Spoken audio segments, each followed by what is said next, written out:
world's most crucial ministries in Modi's cabinet, the Ministry of Finance has been entrusted to Nirmala Sitharaman. She is one of the top ministers in the government of India. The moment you have recognized ups and downs, that's half the bridge crossed. If I were to be closer to you now, I would have given you a huge hug.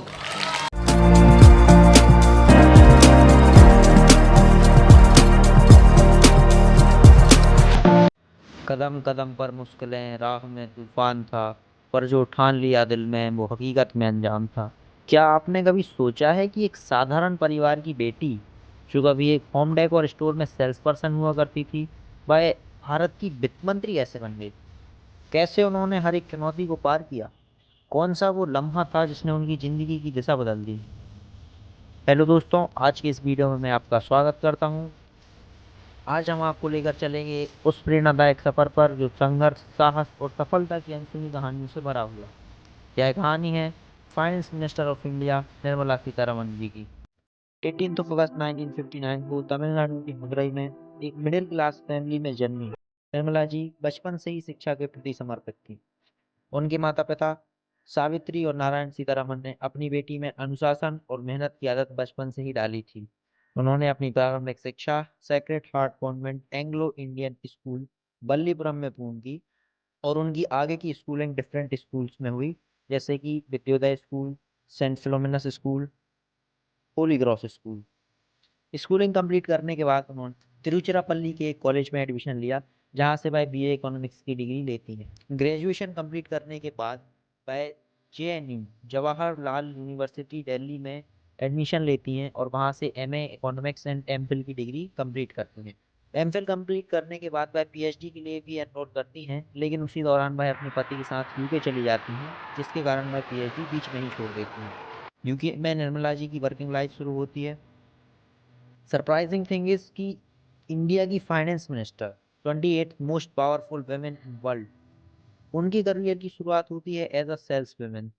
जी हाँ, निर्मला सीतारमण जी UK के एक home decor shop में sales women का काम किया करती थी। इसके बाद उन्होंने यूके के एग्रीकल्चरल इंजीनियरिंग एसोसिएशन में बतौर असिस्टेंट साइंटिस्ट काम किया।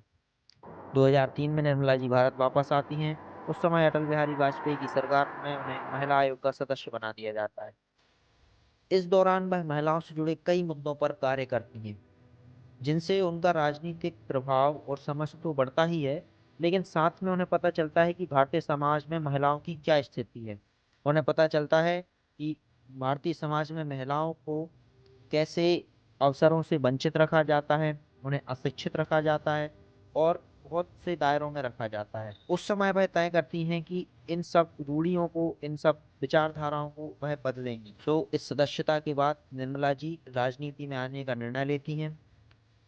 उनके परिवार में कोई राजनीति में नहीं था, वह एज अ पॉलिटिशियन अपना करियर चूज करती हैं। और मजेदार बात यह है कि उनके पति कांग्रेस को सपोर्ट करते थे, लेकिन फिर भी वह बीजेपी की थ्रू पॉलिटिक्स में एंटर करती हैं।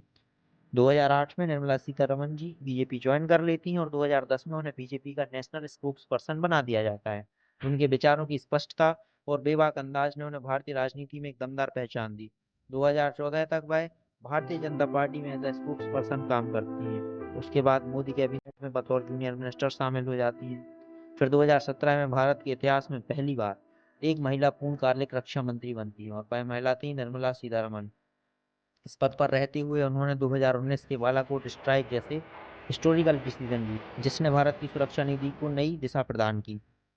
2019 में निर्मला जी को भारतीय वित्त मंत्री और कॉरपोरेट मामलों का मंत्री बनाया गया। इस पद पर रहते हुए उन्होंने भारत का आर्थिक परिदृश्य बदलने में महत्वपूर्ण भूमिका निभाई। निर्मला जी के कार्यकाल में भारत की जीडीपी 3 ट्रिलियन यूएस डॉलर के आंकड़े को पार करती थी, जिसकी चौथी सबसे बड़ी अर्थव्यवस्था बनती है। इसके साथ निर्मला जी ने 2021 में भारतीय इतिहास का सबसे लंबा बजट भाषण दिया था, जिसकी अवधि 2 घंटे 40 मिनट थी। इसके साथ ही वह 2025 में लगातार 8 बार बजट पेश करने वाली देश की पहली वित्त मंत्री बन चुकी हैं। निर्मला जी की गिनती पिछले कुछ वर्षों से लगातार फोर्ब्स की most powerful women in world की लिस्ट में होती आ रही है। वर्ष 2024 में वह 28वें स्थान पर रही, जो अब तक की उनकी सबसे ऊंची रैंकिंग है। लगभग 66 वर्ष की उम्र में आज भी निर्मला जी देश के वित्त मंत्री का भार अपने कंधों पर उठाए हुए हैं और सतत देश की अर्थव्यवस्था को मजबूत करने में कार्यरत हैं। तो यह थी निर्मला जी की प्रेरणादायक कहानी कि कैसे वह एक साधारण से परिवार से निकलकर भारत की सबसे शक्तिशाली महिला बन चुकी है। उनकी यह कहानी भारतीय महिलाओं के लिए एक बहुत बड़ी मिसाल है और समाज की रूढ़िवादिताओं और तथाकथित परंपराओं के मुंह पर एक तमाचा है। जिस तरह उन्होंने अपनी दृढ़ता, मेहनत और नेतृत्व क्षमता से भारतीय राजनीति और प्रशासन में एक अलग पहचान बनाई है, उससे हमें सीख मिलती है कि अगर आपके पास हौसला और मेहनत करने की लगन है तो कोई भी मुकाम नामुमकिन नहीं है। अंत में इतना ही कहना चाहूँगा, पहाड़ भी सर झुका लेते हैं, समुंदर भी सूख जाता है जब कोई सरफरा मेहनत का दामन पकड़ मंजिल की तरफ कदम बढ़ाता है। आई होप आपको वीडियो अच्छा लगा होगा। वीडियो अच्छा लगा है तो इसे लाइक करें, अपने दोस्तों के साथ शेयर करें और चैनल को सब्सक्राइब करें। Thank you for watching. Bye bye, being something.